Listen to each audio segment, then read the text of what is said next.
श्रीलंका, पाकिस्तान, नेपाल, ठीक, और अपना भारत, ये देखो इनमें सब में आगे कौन है? जैसे अमेरिका किस में आता है? ये पढ़ा लिखा पागल हो क्या? एशिया, दक्षिण अमेरिका में आता है। एशिया, अपने भारत की बात कर रहा हूँ मैं, जो भारत से कट के बना है। पाकिस्तान उसकी बात कर रहा हूँ, श्रीलंका की कर रहा हूँ, बांग्लादेश की कर रहा हूँ, अफगानिस्तान की कर रहा हूँ। भाई ये छोटे छोटे देशों से कंपेयर करोगे, बड़े देशों से कंपेयर क्यों नहीं कर रहे हो? पहले एक मिनट सुना, रुको रुको रुको। नहीं कंपेयर कर रहे हो? अमेरिका से बोल रहे अमेरिका से क्या कॉम्प्रोमाइज करे बताओ? अमेरिका की वो करेंसी देखो और हमारे भारत की करेंसी देखो, कितना डिफरेंस है। तो तुमको मैं बता दूं कि अभी मोदी सरकार ने कहा था कि हमारा इंडिया से और अमेरिका में जो भी जितने भी 20 कंट्री में जो लेन देन होगा ना वो हमारे रुपए में होगा, और सबकी छाती ना चौड़ी हो गई अब डॉलर के। अबे तुमको क्या पता ये हो जाएगा, ये काम होगा। उन्होंने डील की है और 20 कंट्री जो G20 जो किया है ना, G20 किया है, इसमें जुमलेबाज कह रहे हैं। हाँ, जुमलेबाज। क्या जुमलेबाजी हुई है भैया? ये भाई क्या जुमलेबाजी? 15 लाख रुपए भी आ रहे कि ये 15 लाख रुपए कमाए,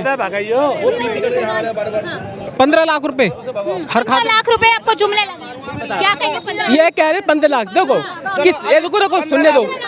इन्होंने अमित साहब बोल करके खुद मना कर रहे हैं कि हमने तो कभी नहीं बोला ये जुमला है, जबकि खुद उनके 15 लाख रुपए मिलेंगे तो मोदी ठीक है। 15 लाख का जवाब दे रहा हूँ भाइयों। हर चीज अगर पे 15 लाख है तो मोदी ठीक है। वो हर चीज कुछ भी नहीं मिलता ना। कमा क्यों रहा है? जिंदगी पे लालच है तेरी, मेहनत कर, कमा। भाई मेहनत ही कर रहे हैं। 15 लाख का जवाब दे रहा हूँ भाइयों। 15 लाख का जवाब सुन लीजिए। एक व्यक्ति था जाओ 15 लाख का जवाब सुन लीजिए। 15 लाख का जवाब सुन लीजिए। एक व्यक्ति ने कहा, उसने नाम लिया ऊषा, सामने वाले ने सुना मूसा, मतलब ऊषा कहा, उन्होंने मूसा सुन लिया।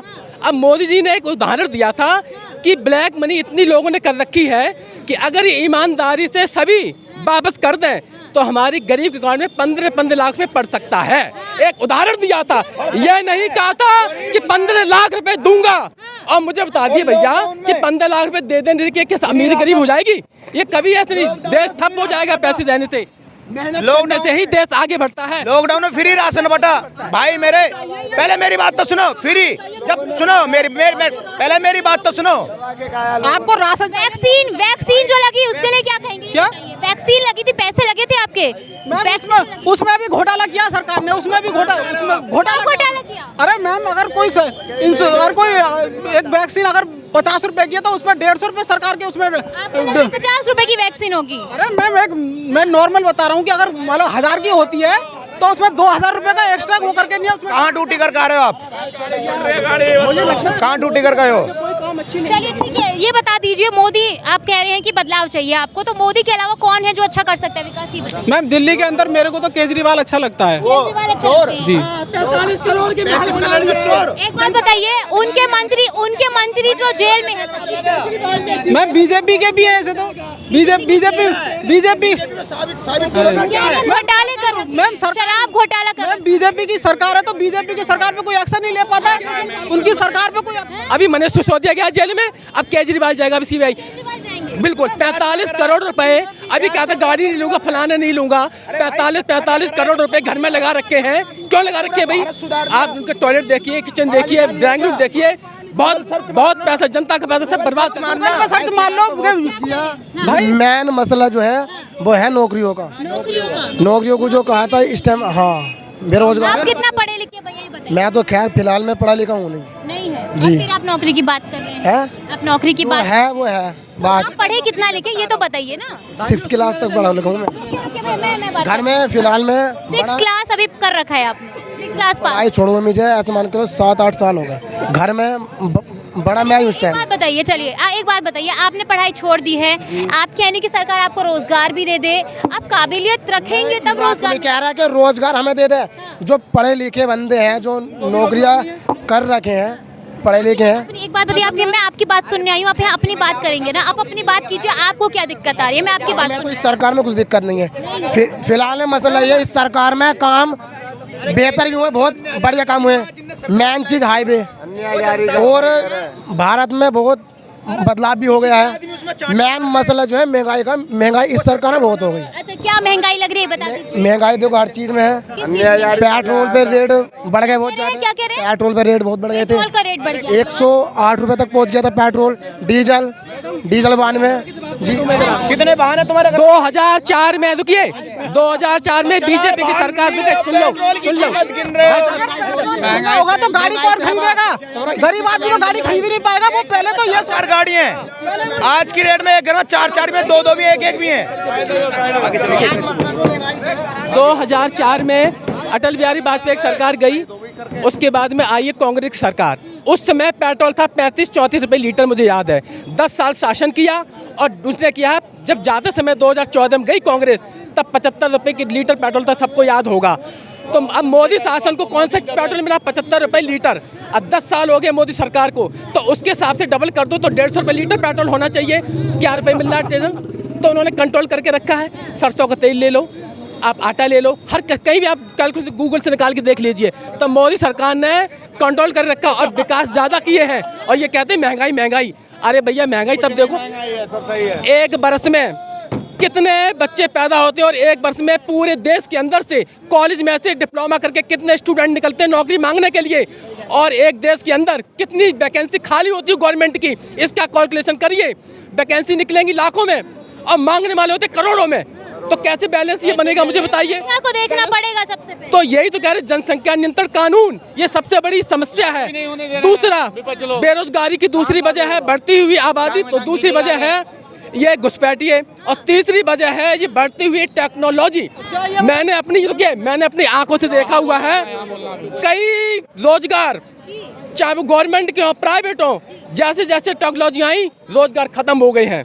अब टेक्नोलॉजी भी आ रही है, आपको सुविधा भी चाहिए, विकसित करना है तो टेक्नोलॉजी तो आएगी भैया। आएंगी, तो उसके साथ साथ समय के साथ साथ चलिए ना, जनसंख्या पे नियंत्रण करिए। जनसंख्या नियंत्रण कानून ये बोल रहे हैं भाई अपने दिक्कत बता। ये बोल रहे हैं कि जनसंख्या पे नियंत्रण होना चाहिए। अभी यूपी में ऑल इंडिया में ही हर कहीं पर आयुष्मान कार्ड का बहुत ज़्यादा वो है, रोल है, ठीक है, जिससे इलाज फ्री हो जाता है 5 लाख का। हाँ, 5 लाख तक का इलाज फ्री है उसमें क्या है कि राशन कार्ड में जिसकी 5-6 यूनिट है, 6 यूनिट से ज़्यादा हैं, उनका तो आयुष्मान कार्ड बनेगा। जिनका 6 यूनिट से कम है उनका किसी का राशन कार्ड नहीं बनेगा। अब ये बताओ जनसंख्या बढ़ोतरी के लिए कौन ज़्यादा समर्थन कर रहा है? मतलब 5 यूनिट से ज़्यादा हैं उनका तो आयुष्मान कार्ड बनेगा राशन कार्ड में, और जिसका 6 यूनिट से कम है उनका आयुष्मान कार्ड नहीं बनेगा। ये क्या? तो ये जनसंख्या बढ़ाने के लिए बढ़ावा दे रही है ना, ये इस चीज़ के लिए कि जनसंख्या बढ़ाओ। ये देखो ये कह रहे हैं सरकार बढ़ावा दे रही है, और योगी ये सोचेगा, हर आदमी ये सोचेगा कि भाई मैं भी 6 बच्चे पैदा कर लूं तो मेरी भी राशन कार्ड में तो मेरा आयुष्मान कार्ड आराम से बन जाएगा मेरा।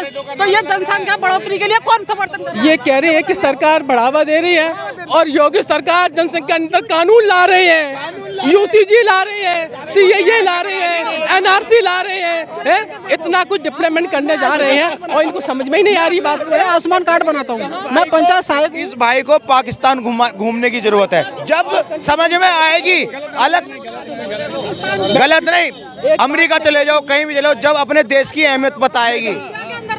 अमेरिका ये बताइए भैया, सुनिए आपको हमारे सुनिए मेरी बात हमारे भारत में कौन आया? अमेरिका का राष्ट्रपति आया या नहीं आया?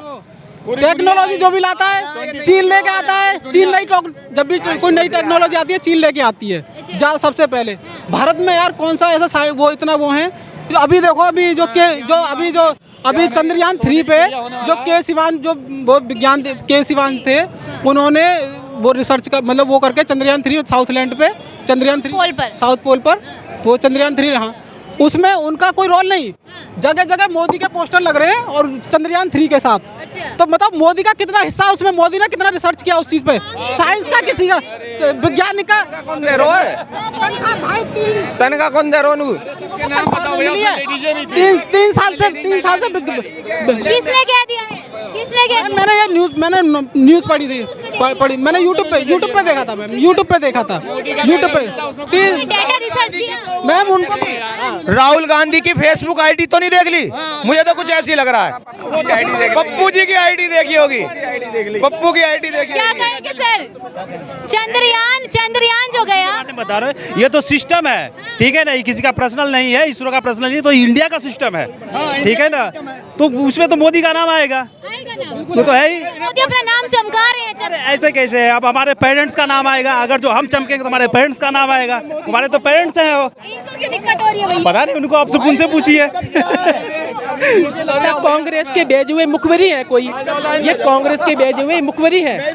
आज के बाद ऐसा मोदी जैसा नेता न आएगा और न कभी आएगा। आज प्रधानमंत्री सर क्या कहेंगे 24 के चुनाव के लिए प्रधानमंत्री चेहरा कौन लग रहा है आपको उम्मीदवार? Of course Modi. क्यों सर, क्या ऐसा लग रहा है? मोदी के अलावा विकल्प नजर नहीं? कोई विकल्प नहीं है हिंदुस्तान के लिए, तो एटलीस्ट कोई विकल्प नहीं है अभी। 26 पार्टियां आ गई है, उनके में से भी नहीं नहीं, कोई भी लायक नहीं है मैम, सब नालायक हैं, सब नालायक हैं। अरविंद केजरीवाल हो गए, राहुल गांधी हो गए, नीतीश कुमार हो गए। राहुल को तो वैसे ही पप्पू बोलते हैं।